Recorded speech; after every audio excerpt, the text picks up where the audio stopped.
I'm Michelle Morin. And I'm Michelle Yarjo, and we own Country Kids Childcare and Early Learning Center in Putnam, Connecticut. We've built up a reputation over the 27 years we've been Country Kids. The schools know that our preschool kids come into kindergarten are well prepared.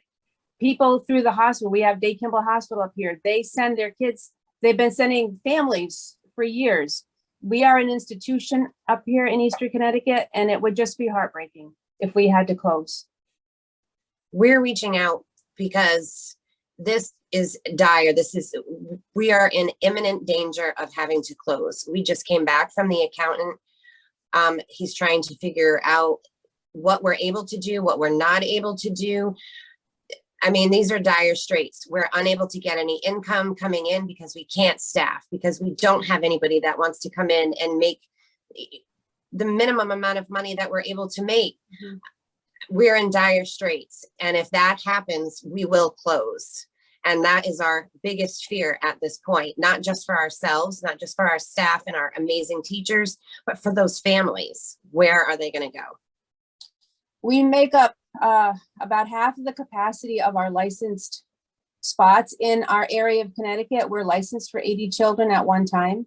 We've got 30 staff members. On any given day, we could have 5 to 6 staff members out. That's why Michelle and I wanted to get this on record now, because we more than likely will be in the classroom on Monday. A lot of our staff members have to be out, whether it be due to COVID, due to the fact that they need to keep their children at home and isolated or quarantined.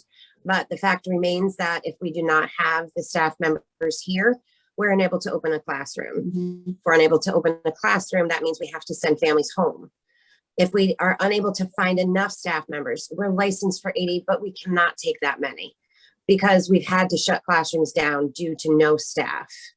We also aren't able to run to capacity because we don't have staffing to complete the ratios needed for these classrooms in any given time, regular time.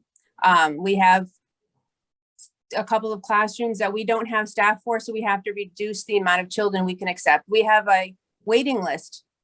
We want to exaggerate, but it's not so much, a mile long just for the nursery.